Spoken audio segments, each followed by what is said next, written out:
گرامی وقار نوجوان کو یہ چاہیے کہ حضور صلی اللہ تعالیٰ علیہ وسلم کے اخلاق پر اگر وہ چلنا چاہے تو میرے نبی سے پوچھے آقا سب سے زیادہ برکت کون سے نکاح میں ہے؟ حضور نے فرمایا ان اعظم النکاح برکتاً ایسرہ مؤنتاً او کما قال رسول اللہ صلی اللہ علیہ وسلم۔ میرے آقا صلی اللہ تعالیٰ علیہ وسلم کی حدیث ہے، فرماتے ہیں سب سے زیادہ اس نکاح میں برکت ہوگی جس نکاح میں خرچہ کم کیا گیا۔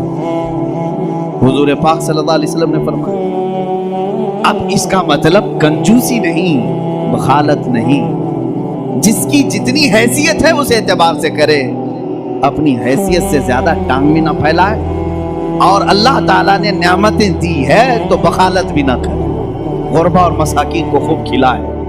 اس لیے کہ اللہ کے نبی صلی اللہ تعالیٰ علیہ وسلم کی تقریباً 11 نکاح، اس میں سب الگ الگ قسم کے ہوئے ہیں۔ جب حضرت خدیجہ سے نکاح ہوا تھا، حضور کی عمر 25 سال کی تھی اور آپ تجارت کر رہے تھے اور تجارت کا مال تھا، آپ صلی اللہ تعالیٰ علیہ وسلم نے جو نکاح فرمایا اس میں لوگوں کی دعوت بھی ہوئی۔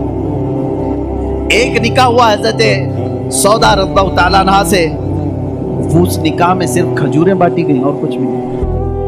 پھر حضور صلی اللہ تعالیٰ علیہ وسلم نے حضرت زینب سے نکاح کیا، حضرت میمونہ سے نکاح کیا، اس میں تو بکرا ذبح کر کے ولیمہ کیا حضور پاک، اور اتنی بڑی دعوت کسی اور میں نہیں۔ کیوں؟ یہ میں حالات بتا رہا ہوں، جب تمہارے پاس مال تھا یا مال آیا ہے اس اعتبار سے تمہیں کرنے کی اجازت ہے، اور جب نہ ہو تو قرضہ لے کر کے دکھاوا کرنے کی اجازت شریعت نے نہیں دی ہے۔ شادیوں کے لیے اس طرح سے لوگ مقروض ہو جاتے ہیں۔ کئی لوگ ایسے ہیں جو اپنی پتہ نہیں عزیز چیزیں اٹھا کر بیچتے ہیں، نہیں صرف 4 لوگوں میں مجھے منہ دکھانا رہتا ہے، نکاح کرنا ہے بیٹی کا، نکاح کرنا ہے فلاں کا۔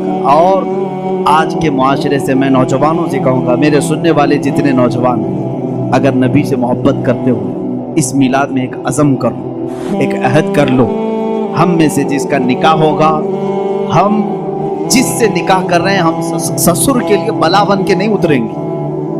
ہاں آج بہت سارے داماد بلا بن چکے ہیں، بلا ہیں، وہ وبا ہیں، اس لیے کہ بیٹی ایک بار دیا ہے اور یہ بیماری زندگی بھر کی لگا لیا ہے۔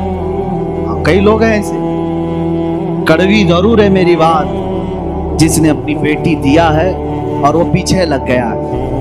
کل ہی ایک خاتون میرے پاس آئی، شادی ہو کر کے اس کے 9 سال ہوئے، بچے بھی ہیں، وہ روتی ہوئی آئی، کہہ رہی ہے کہ میری ماں، اس کی ماں بیوہ ہے، اس کے باپ کا انتقال ہو چکا تھا برسوں پہلے، اور برسوں پہلے میرے باپ کی جو پراپرٹی تھی خاندانی، وہ میری بیوہ ماں کو ملی ہے، وہ کچھ لاکھ روپے آ گئے ہیں، اور جیسے ہی میرے گھر میں معلوم ہوا ہے، شوہر نے مجھے باہر نکال کے گھر بھیجا ہے، جا تیری اماں کو جو پراپرٹی میں ملا ہے اس میں سے 2 لاکھ مانگ کے لکھے۔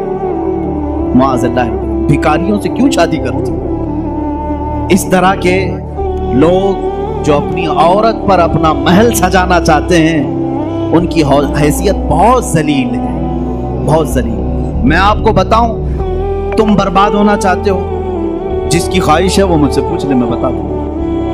توبہ استغفر اللہ، کوئی نہیں چاہے، ہر کوئی برکت کا راستہ ہم سے پوچھتا ہے، لیکن یہ راستہ بھی میں بتا دیتا ہوں، جو اپنا بزنس اور اپنی برکت سب برباد کرنا چاہتا ہے، اس کے لیے بعض بزرگوں نے فرمایا وہ اپنی بیوی سے زبردستی اس کا مال لے کر کے بزنس میں لگایا ہو، وہیں سے شروعات ہو جائے نحوست کی۔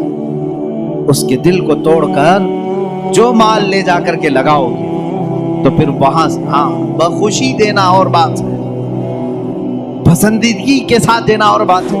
بہت سارے لوگ شادیوں کے بعد اپنی بیویوں پر دباؤ ڈال کر کے ان کا سارا زیور اٹھا کر لے جا کر رکھ دیتے اور اس پر تجارت کرنے کی کوشش کرتے۔ کہاں کی برکت؟ کسی کا دل رو رہا ہے اور تم اپنی دکان سجانے جا رہے ہو۔ تمہیں تو شادی اسی لیے کرنے کا حکم ہوا تھا، ایک کمزور مخلوق تیرے نکاح میں آ رہی ہے، تو کما اور اسے کھلا۔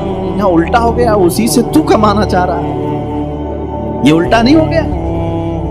بہت سارے لوگ یہ انتظار میں رہتے ہیں شادی ہوگی تو ابھی مانگنا کیا کیا ہے، کار مانگے کہ بائک مانگے اور کیا کیا چیزیں مانگے۔